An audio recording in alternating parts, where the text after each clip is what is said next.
అందరికీ నమస్కారం. Welcome to my channel. ఈ వీడియోలో ఏపీ ప్రభుత్వ ఉద్యోగులకు మరియు పెన్షనర్ల ఆరోగ్య సమస్యలపై ప్రభుత్వం దృష్టి, తాజా కీలక నిర్ణయం విడుదల. పూర్తి వివరాలు వీడియోలో తెలుసుకుందాము. వీడియోని ఎక్కడ గాని స్కిప్ చేయకుండా ఎండ్ వరకు చూసేయండి. అప్పుడే ఇన్ఫర్మేషన్ పూర్తిగా అర్థమవుతుంది. అలాగే వీడియో చూస్తున్న ప్రతి ఒక్కరు వీడియోకి లైక్ చేయండి ఫ్రెండ్స్.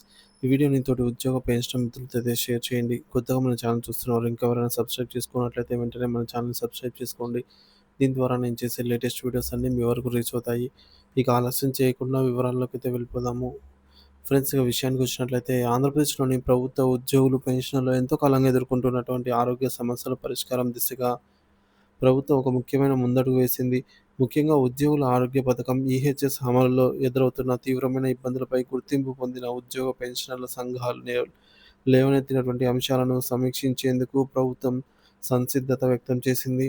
ఈ మేరకు ఆరోగ్య, వైద్య మరియు కుటుంబ సంక్షేమ శాఖ ఉన్నత స్థాయి సమావేశాన్ని ఏర్పాటు చేసింది.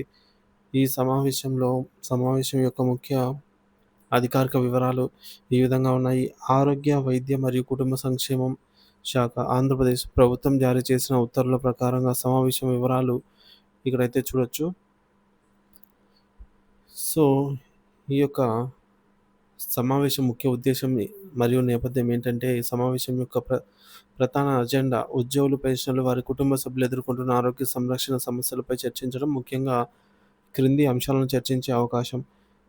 ఈహెచ్ఎస్ వైఫల్యం. పేరుకు మాత్రమే నగదు రహిత పథకంగా ఉన్న ఈహెచ్ఎస్ ఆచరణలో పూర్తిగా విఫలమైంది అని ఉద్యోగ సంఘాల ప్రధాన ఆరోపణ. నెట్వర్కింగ్ హాస్పిటల్స్ వివిధ కారణాలు చూపి చికిత్సను నిరాకరిస్తున్నాయి. బిల్లుల చెల్లింపులో జాప్యం. ప్రభుత్వం నుండి ఆసుపత్రులకు బిల్లుల చెల్లింపులు సకాలంలో జరగకపోవడంతో ఆసుపత్రులు ఈహెచ్ఎస్ రోగులను చేర్చుకోవడానికి విముఖత అంటే ఈ విధంగా అయిష్టాన్ని చూపుతున్నాయి. ముందస్తు డిపాజిట్లు. అనేక కార్పొరేట్ హాస్పిటల్స్ నిబంధనలకు విరుద్ధంగా రోగుల నుండి ముందస్తుగా డబ్బు డిపాజిట్ చేయించుకున్నాయి. పరిమిత వైద్య సేవలు. కొన్ని రకాల దీర్ఘకాలిక వ్యాధులకు ఖరీదైన చికిత్సలకు పథకం వర్తించకపోవడంతో ఉద్యోగులు తీవ్రంగా నష్టపోతూ ఉన్నారు. ఈ సమస్యలన్నిటికీ శాశ్వత పరిష్కారం కనుగొనడమే లక్ష్యంగా ఈ సమావేశం జరుగుతుంది. సంఘాల ప్రధాన డిమాండ్లు. సంపూర్ణ నగదు రహిత వైద్యమే లక్ష్యం. ఈ సమావేశంలో పాల్గొంటున్న ఉద్యోగ పెన్షన్ల సంఘాలు ప్రభుత్వానికి స్పష్టమైన డిమాండ్లను వినిపించడానికి సిద్ధమయ్యాయి. ముఖ్యంగా స్టేట్ గవర్నమెంట్ పెన్షనర్స్ అసోసియేషన్ తరపున రాష్ట్ర అధ్యక్షుడు Shri D. Venkateswarlu, secretary general Shri G. Prabhudas గారు క్రింది డిమాండ్లను బలంగా వాదనలు వినిపించనున్నారు. వాస్తవమైన నగదు రహిత వైద్యం. ఎలాంటి ముందస్తు చెల్లింపులు లేకుండా ఉద్యోగి లేదా పెన్షనర్ జేబు నుండి ఒక్క రూపాయి కూడా ఖర్చు చేయాల్సిన అవసరం లేని నగదు రహిత వైద్య సేవలు అందించాలి. అన్ని వ్యాధులకు వర్తింపు.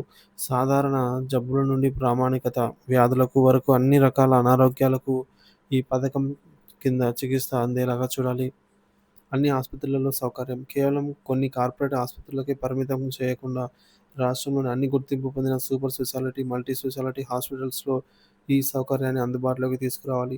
ఈ డిమాండ్ల సాధన కోసం ఏపీ ఎన్‌జీఓ అసోసియేషన్ నాయకత్వంతో కలిసి ఐక్యంగా బలమైన వాదన వినిపించనున్నట్టు శ్రీ డి. వెంకటేశ్వర్లు స్పష్టం చేశారు. ఉద్యోగులు, పెన్షనర్ల ఆశలు.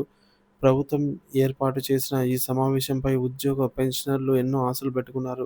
కేవలం హామీలు, ఉపశమన చర్యలతో సరిపెట్టకుండా తమ ఆరోగ్య భద్రతకు శాశ్వత భరోసా కల్పించే స్పష్టమైన కార్యాచరణ ప్రణాళికను ప్రభుత్వం ప్రకటిస్తుందని వారు ఆశిస్తున్నారు. వృద్ధాప్యంలో అనారోగ్య సమస్యలలో ఆర్థిక భారం లేకుండా గౌరవప్రదమైన వైద్యం పొందడం తమ హక్కు అని వారు భావిస్తున్నారు. ఈ సమావేశం ఆ దిశగా సానుకూల ఫలితాలను ఇస్తుందని అయితే వారు విశ్వసిస్తున్నారు.